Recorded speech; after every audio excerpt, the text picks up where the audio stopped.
that's the unfortunate thing I think about capitalism is that it has, you know, the whole premise is that we have to sell. Yeah. And whatever gives you that edge, you're going to use it. Now, the downside of that is that when you seeking an edge, you are no longer caring about the effect.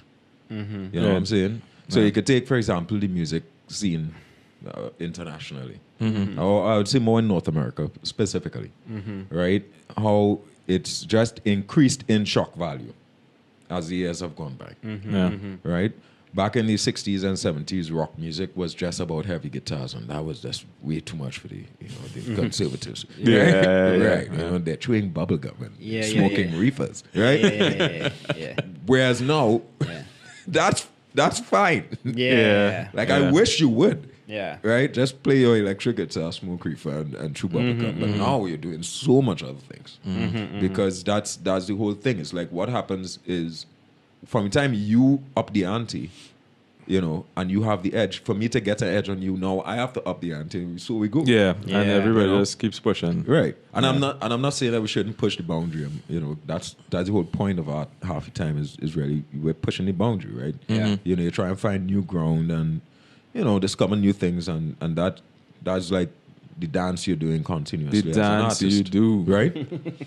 But at the same time, if you're doing that without the conscience, you know, for me, I guess I grew up under Leroy Clarke, who was like, as an artist, you have to have a social conscience. You know, you're not just responsible for yourself, you're also responsible for everybody that's listening to you, watching what you do, you know? Those things are, for me, is like, it's heavy. You know? So, like, for me, I'll be like, I released that, I did Gin Beck, and it's like, okay, cool, I don't know what people would think about it or whatever, but I'm like, I know for me, that was coming from a place of, all right, this is my artistic conscience now, you know?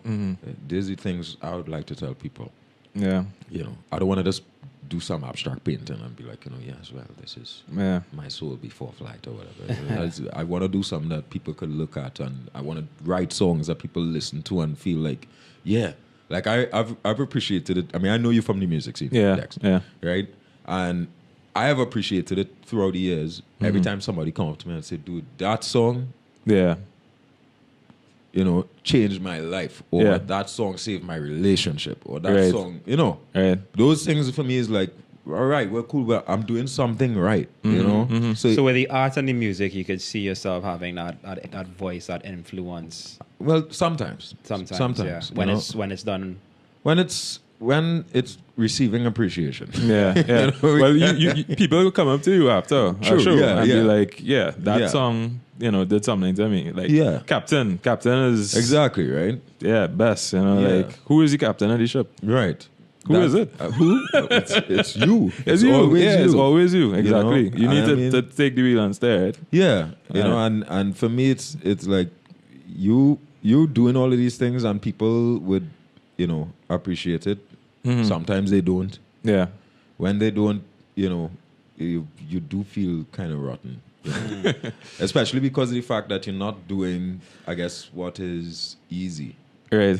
You know? It was like if I was playing music that was, I guess, that's very easy to listen to and be like, you know, it's almost like background or whatever. It was just party music and stuff like that. Then it's like I don't really have to think. I never really put in my ego or self-thought too much into that. That's more just whatever, man. It's just but for this you already putting yourself out there. This is me being like, all right, like, well, you know, when you don't like it, then I feel like, well, maybe I talking shit. I think sometimes it's just the audience, you know. But when you do perform and people hear the music and connect with it, then you know they were paying attention too. You know. And I mean, generally, like, I mean, knock on wood.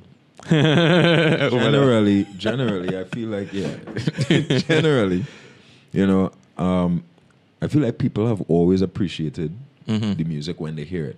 You know, even new audiences and whatnot. You know, even people who were like, you know, who's the band? Whatever. You know, I don't really know them and I don't want to hear them. You know, and what is it again?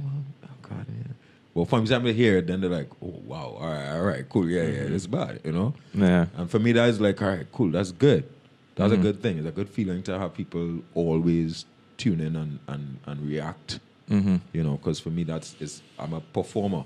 Yeah. And performance art is part of what I do. So for me, it's like for people to react and viscerally be affected by what you're doing, you know, kind of makes it all worthwhile. That even all the years when you ain't really getting paid properly and you're kind of slugging it in the trenches when you now start out, you know, that the only thing that kind of kept me going was knowing that there are people that like it, you know, and they are die hard about it. Yeah. You know, because I know there are many bands that might come out and, you know, people kind of dig it, but they really like die hard. I mean, I could honestly say I think Gyazette and Nickolai, Salcedo brand has had die hard fans throughout the years that have been like, we like what you do. Right. So keep doing what you do. Yeah. You know, even so that when I quit and I kind of dropped out of the scene for a while, people were like really disappointed and like, dude, like, you know, like, why would they do that, you know?